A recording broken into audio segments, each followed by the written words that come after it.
नमस्कार। आज बात करते हैं एक ऐसी कहानी की जो हम सबकी जिंदगी से कहीं ना कहीं जुड़ी हुई है। ये कहानी है उस वादे की जो हम रोज खुद से करते हैं। कहानी का नाम है वो कल जो कभी नहीं आया। तो कहानी में आगे बढ़ने से पहले जरा एक पल के लिए सोचिए, क्या कोई ऐसा काम है, कोई सपना या कोई आदत जिसे हम कल पर टालते आ रहे हैं? बस इस सवाल को जरा मन में रखिएगा। तो चलिए मिलते हैं इस कहानी के हीरो से, अर्जुन। अर्जुन एक ऐसा नौजवान था जिसके पास टैलेंट की कोई कमी नहीं थी। आइडियाज तो मानो भरे पड़े थे, पर उसका एक बहुत बड़ा दुश्मन भी था। और जानते हैं वो दुश्मन कौन था? कोई और नहीं बल्कि उसकी अपनी ही एक आदत, चीजों को टालने की आदत। मतलब चाहे जिम जाने की बात हो, कोडिंग सीखने का प्लान हो या फिर कोई किताब पढ़ने का सोचा हो, बस यही एक आदत उसके हर अच्छे इरादे पर पानी फेर देती थी।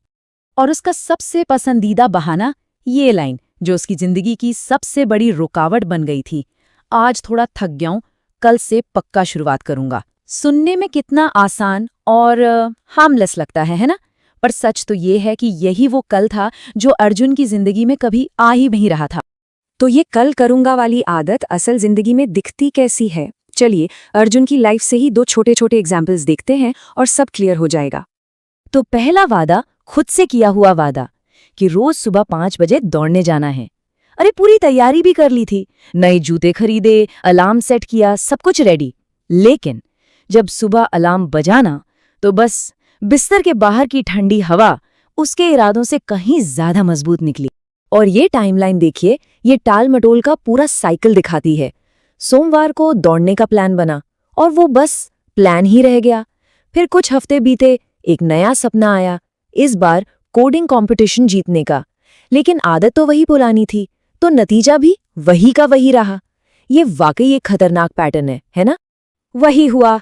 कुछ हफ्तों बाद अर्जुन को एक बड़े कोडिंग कंपटीशन के बारे में पता चला। इनाम भी अच्छा खासा था और तैयारी के लिए पूरा 1 महीना था। उसने फिर खुद से वही वादा किया, कल से प्रैक्टिस शुरू करूंगा।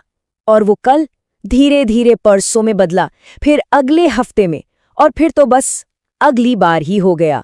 नतीजा, कंपटीशन का दिन आ गया और अर्जुन ने कोड की एक लाइन तक नहीं लिखी थी। अब जाहिर सी बात है, इन सब नाकामियों की वजह से अर्जुन काफी उदास रहने लगा था। और यहीं पर कहानी में एक टर्निंग पॉइंट आता है, और ये टर्निंग पॉइंट लाते हैं उसके दादाजी। अर्जुन को इस तरह उदास देखकर उसके दादाजी समझ तो गए थे कि कुछ तो गड़बड़ है, पर उन्होंने उसे डांटा वाटा नहीं, बल्कि उन्होंने एक बहुत ही सिंपल लेकिन गहरी सीख दी, और वो भी एक छोटे से सूखे हुए बीज के जरिए। दादाजी ने वो बीज अर्जुन को दिखाते हुए कहा, बेटा, पता है 1 साल पहले मैंने सोचा था कि इस बीज को जमीन में लगाऊंगा, पर मैं रोज यही सोचता रहा, चलो कल बोऊंगा। और आज देखो, 1 साल बाद ये बीज पूरी तरह सूख चुका है। सोचो, अगर मैंने उसी दिन इसे बो दिया होता तो आज ये एक छोटा सा पौधा बन गया होता। और बस दादाजी की ये बात अर्जुन के दिमाग में छप गई। एक तरफ वो सपना था जो सच हो सकता था, एक हरा भरा बढ़ता हुआ पेड़, और दूसरी तरफ थी हकीकत, एक सूखा बेजान बीज। उसे साफ साफ दिखने लगा कि उसके सारे बहाने, सारे कल उस एक सूखे बीज में ही सिमट कर रह गए हैं। दादाजी की इस बात का अर्जुन पर बहुत गहरा असर हुआ। मतलब उसे एक ऐसी सच्चाई का एहसास हुआ जिसने उसकी पूरी सोच को ही हिलाकर रख दिया।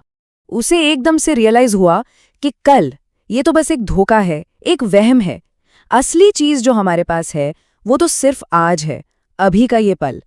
भविष्य के बारे में सोचना, प्लान करना गलत नहीं है, बिल्कुल नहीं, लेकिन काम की शुरुआत को ही भविष्य पर टाल देना शायद सबसे बड़ी गलती है। और इस रियलाइजेशन के बाद पता है उसने क्या किया? कोई बड़ा प्लान नहीं बनाया, कोई लंबी चौड़ी लिस्ट तैयार नहीं की। वो बस चुपचाप अपने कमरे में गया, वो किताब उठाई जिसे वो महीनों से टालता आ रहा था, और उसका पहला पन्ना पढ़ लिया।